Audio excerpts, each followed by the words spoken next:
പ്രിയമുള്ളവരെ, എൻ്റെ പേര് പാസ്റ്റർ സജു പള്ളിക്കുന്ന്.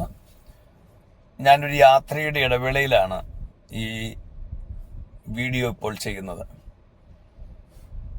ആദ്യമായിട്ട് ഞാൻ നിങ്ങളോടൊരു ചെറിയ ക്ഷമ ചോദിച്ചുകൊണ്ട്, കാരണം ഈ വീഡിയോ ചെയ്യാൻ അല്പം ഒന്ന് താമസിച്ചു പോയി, അത് പറഞ്ഞുകൊണ്ടാണ് ഞാൻ ഈ വീഡിയോ ചെയ്യുന്നത്.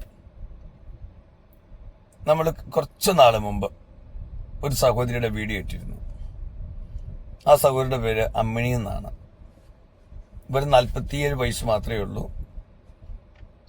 അവരെ സംബന്ധിച്ചിടത്തോളം അവർക്ക് സ്വന്തമായിട്ടൊരു വീടോ സ്ഥലമോ ഒന്നുമില്ല.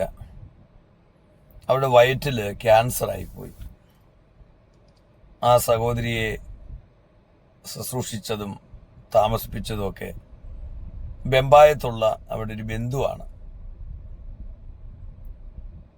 ആ ബന്ധുവായ സഹോദരിയാണ് എന്നെ വിളിക്കുന്നത്.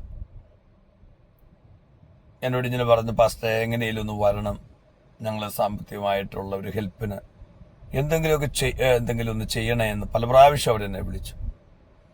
കാരണം ആ സഹോദരിയും കുറച്ച് കടത്തിൽ നിൽക്കുന്ന ഒരു സഹോദരിയാണ്. കുറച്ച് സാമ്പത്തിക ബുദ്ധിമുട്ടുകളുണ്ട്, കടമുണ്ട്, ഒരുപാട് ലോണൊക്കെ ഉള്ള ഒരു സഹോദരിയാണ് എന്നെ വിളിച്ചത് ഈ അമ്മണിക്ക് വേണ്ടിയിട്ടാണ്. അപ്പോൾ ഞാനിങ്ങനെ ഈ കാര്യങ്ങളെക്കുറിച്ചെല്ലാം കേട്ട് മനസ്സിലാക്കി മെഡിക്കൽ റിപ്പോർട്ടുകളൊക്കെ പരിശോധിക്കുകയും ചെയ്തു. അപ്പോൾ എനിക്ക് മനസ്സിലായി ഇതൊരു അർഹതപ്പെട്ട ഒരു സഹോദരിയാണ് അമ്മണി. ഇവിടെ വയറ്റിൽ ക്യാൻസറാണ്. അവരാദ്യം അലോപ്പതി കാണിച്ചു, ഇംഗ്ലീഷ് മരുന്ന് ആദ്യം കഴിച്ചു. അപ്പോൾ ഒരു ഓപ്പറേഷൻ പറഞ്ഞു. ഒരു ഓപ്പറേഷന് 3.5 ലക്ഷം രൂപയാണ് ഗോകുലം മെഡിക്കൽ കോളേജിൽ ഓപ്പറേഷന് വേണ്ടി അവർ ചോദിച്ചത്. അപ്പോൾ ഇവരുടെ കയ്യിൽ പൈസ ഒന്നുമില്ല. അതുപോലെ കഷ്ടപ്പെട്ടിട്ടാണ്, ബുദ്ധിമുട്ടാണ് ഇരിക്കുന്നത്.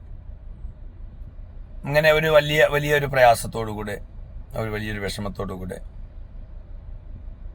അവർക്ക് മരുന്ന് വാങ്ങിക്കാൻ പൈസ ഇല്ലാതെ വല്ലാതെ ഭാരപ്പെട്ടു. ആ സമയത്ത് മരുന്ന് മുടക്കാനും പറ്റില്ല.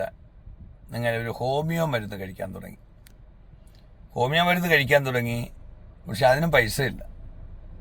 അപ്പോൾ ഈ സഹോദരി, അതേപോലെ ഈ ബന്ധുവായ സഹോദരി ശോഭന എന്നാണ് ആ സഹോദരിയുടെ പേര്, പൊതിച്ചോറൊക്കെ കൊണ്ടുവന്ന് വഴിയിലൊക്കെ വിറ്റ് ആണ് ഈ സഹോദരിക്ക് ചികിത്സയ്ക്ക് വേണ്ടുന്ന ക്രമീകരണം ചെയ്തത്. എന്ന് പറഞ്ഞാൽ ഹോമിയോ മരുന്ന് വാങ്ങിക്കാനുള്ള പൈസകളൊക്കെ.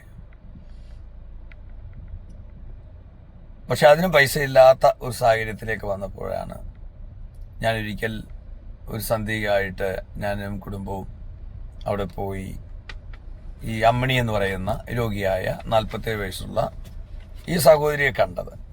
അവിടെ ചെന്ന് ഇങ്ങനെ കാര്യങ്ങളൊക്കെ കണ്ടപ്പോൾ എനിക്കും വല്ലാതെ സങ്കടം തോന്നി. കാരണം പ്രിയമുള്ളവരെ, ജീവിക്കാൻ ആഗ്രഹമുണ്ട്, നല്ല ചികിത്സ ചെയ്യണം, സാമ്പത്തികമില്ല. ഞാൻ അവിടുന്ന് ഈ വീഡിയോ ഒക്കെ എടുത്ത് പോന്നു. ഞാൻ എത്രയും പെട്ടെന്ന് ഇടണമെന്ന് തോന്നി. അവിടെ സാഹചര്യങ്ങൾ കണ്ട് അങ്ങനെ അവരുടെ ആ വീഡിയോ ഞാൻ ചെയ്തു. ഞാനത് നമ്മുടെ പ്രിയമുള്ളവർക്കൊക്കെ അയച്ചു തരികയും സോഷ്യൽ മീഡിയയിലൂടെയൊക്കെ അത് പോസ്റ്റ് ചെയ്യുകയൊക്കെ ചെയ്തു. വലിയൊരു അത്ഭുതം അതിനകത്ത് നടന്നത് ഞാനൊരു അത്ഭുതമാണെന്ന് വിചാരിക്കുന്നു. കുറേ മാസങ്ങളായിട്ട് അവർ മരുന്ന് കഴിക്കുന്നില്ല. കുറേ മാസങ്ങളായി. കാരണം സാമ്പത്തികം ഇല്ലാത്തതുകൊണ്ടാണ്. പക്ഷെ ഇവരുടെ അക്കൗണ്ടിലേക്ക് 4 ലക്ഷം രൂപ ഇവരുടെ അക്കൗണ്ടിലേക്ക് ആ സമയത്ത് വന്നു.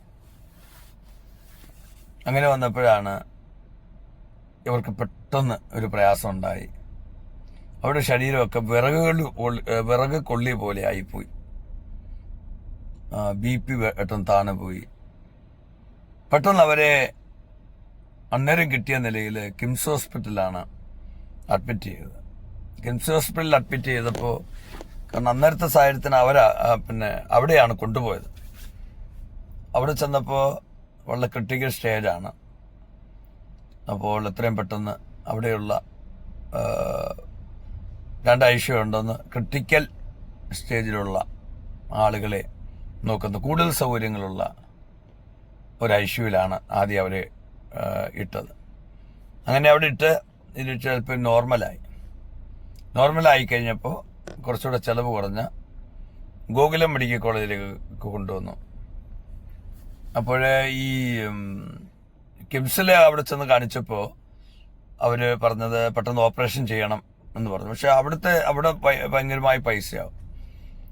പക്ഷെ അവിടെ പെട്ടെന്ന് കൊണ്ടുപോയപ്പോഴാണ് അവർക്ക് ജീവൻ രക്ഷിക്കാനായിട്ട് പറ്റിയതെന്നാണ് ശോഭന സഹോദരി പറഞ്ഞത്. പിന്നെ അവിടുന്ന് വന്ന് തിരിച്ച് ആ സഹോദരിയെ ഗോകുലം മെഡിക്കൽ കോളേജിൽ കൊണ്ടുവന്നു.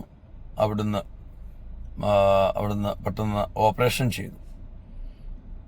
ആ ഓപ്പറേഷന് വേണ്ടിയെല്ലാം നമുക്ക് ഏകദേശം ഒരു 5 ലക്ഷത്തിന് മുകളിൽ, ഒരു 5.25 ലക്ഷത്തിന് മുകളിൽ നമുക്ക് സാമ്പത്തികം കൊടുക്കാൻ, ഒരു 5 ലക്ഷം രൂപയോളം കൊടുക്കാൻ ദൈവം അനുഗ്രഹിച്ചു. പക്ഷേ ആ അത്ഭുതം എന്ന് പറഞ്ഞാൽ ഈ സാമ്പത്തികമായ ബുദ്ധിമുട്ടുകൾ ആയിരുന്ന സമയത്തിലായിരുന്നു ഇവർക്ക് ഈ രോഗം പെട്ടെന്ന് ഈ പ്രയാസം വന്നിരുന്നെങ്കിൽ കർത്താവ് ആയുസ് നീട്ടിക്കൊടുത്താൽ ഓക്കെ, അത് നീട്ടിക്കൊടുത്തു തന്നെയാണ്. പക്ഷെ മാനുഷികമായി പറഞ്ഞാൽ അവർ മരിച്ചു പോകുമായിരുന്നു. ദൈവം അവർക്ക് വീണ്ടുന്ന അത്ഭുതം ചെയ്ത് എന്തായാലും ശരി കർത്താവ് അവർക്ക് പൈസയുടെ കാര്യങ്ങളെല്ലാം ക്രമീകരിച്ചു. അങ്ങനെ ഓപ്പറേഷൻ ചെയ്ത് ഇപ്പോൾ വീട്ടിൽ വന്നിട്ടുണ്ട്. ഇപ്പോൾ ഒത്തിരി ആശ്വാസമായിരിക്കുന്നു. പക്ഷെ ഇപ്പോൾ അത് സംബന്ധമായിട്ട് നോക്കുമ്പോൾ ഇനി തുടർന്ന് ചികിത്സിക്കാൻ അവിടെ പൈസയൊന്നുമില്ല. പക്ഷെ ഞാനൊരു വീഡിയോ കൂടെ ഒക്കെ ചെയ്യണമെന്ന് വിചാരിക്കുന്നുണ്ട്. കാരണം ഇനി തുടർന്നുള്ള ചികിത്സ, ഇനി ക്യാൻസറാണ്, ഇനി മുന്നോട്ട് ഇങ്ങനെ കിടക്കുകയാണ്. അങ്ങനെ ഈ അമ്മണി എന്ന് പറയുന്നതായിരിക്കുന്ന സഹോദരിയുടെ ഓപ്പറേഷൻ കഴിയുകയും അങ്ങനെ വീട്ടിലെത്തി ഇപ്പോഴവർ സുഖകരമായിരിക്കുന്നു എന്നുള്ളതാണ്. നമ്മുടെ സമൂഹത്തിൽ നമുക്ക് കാണാൻ പറ്റും എന്തുമാത്രം കഷ്ടത, എന്തുമാത്രം പ്രയാസങ്ങൾ അനുഭവിക്കുന്ന ആളുകൾ, എന്തുമാത്രം വേദനയുടെ അനുഭവത്തിലൂടെ എത്രയോ പേരിങ്ങനെ പോകുന്നത്. സാമ്പത്തികമില്ല, ചികിത്സിക്കാൻ പൈസയില്ല. ഇപ്പോൾ നമ്മളിപ്പോൾ ഒരു സർക്കാർ ആശുപത്രി പോയാലും പൈസയില്ലാതെ ഒരു കാര്യം നടക്കില്ല. ഒരു മെഡിക്കൽ കോളേജിൽ പോയാലും പൈസയില്ലാതെ ഒരു കാര്യവും നടക്കില്ല. അതുപോലെയാണ് സാഹചര്യങ്ങളൊക്കെ ഉള്ളത്. എന്തായാലും ശരി, ഇന്ന് അവർ ജീവനോടിരിക്കുന്നു. അതിലെനിക്ക് ഒത്തിരി സന്തോഷമുണ്ട്. പ്രിയമുള്ളവരെ, നിങ്ങളെ തക്ക സമയത്ത് അവർക്ക് വേണ്ടി പ്രാർത്ഥിക്കുകയും സഹായിക്കുകയൊക്കെ ചെയ്യുന്നതുകൊണ്ട് എത്ര ജീവിതങ്ങളാണ് രക്ഷപ്പെടുന്നത്, എത്ര ജീവിതങ്ങളാണ് സന്തോഷകരമായിരിക്കുന്നത്. നിങ്ങൾ ഈ കാണിക്കുന്ന എല്ലാ സ്നേഹത്തിനും പ്രത്യേകമായിട്ടുള്ള നന്ദി പറയുകയാണ്. ഒരുപാട് കുടുംബങ്ങളെ നമുക്ക് ഇതുപോലെ കർത്താവിൽ രക്ഷപ്പെടുത്താൻ ദൈവം നമ്മളെ അനുഗ്രഹിച്ചിട്ടുണ്ട്. ഇനി പുതിയ ചില കാര്യങ്ങൾ ഞാൻ പറയണമെന്ന് ആഗ്രഹിക്കുകയാണ്. ഞാൻ അടുത്ത വീഡിയോയിൽ അത് പറയാം. എനിക്കൊരു ചെറിയ സർജറിയൊക്കെ ഉണ്ടായിരുന്നു, അതൊക്കെ കഴിഞ്ഞു. ഇപ്പോഴും അതിൻ്റെ സ്റ്റിച്ച് 3-4 ദിവസമായാലും എടുത്തിട്ട്. എന്നാൽ എനിക്ക് പറയാനുള്ളത്, നമ്മൾ സഹായിച്ച ഇപ്പോഴത്തെ ചില ആളുകളുടെ ഇപ്പോഴത്തെ സ്ഥിതിയെക്കുറിച്ചും ഒക്കെ എനിക്ക് പറയാനുണ്ട്. അത് ഞാൻ അടുത്ത വീഡിയോയിലൂടെ സംസാരിക്കാം.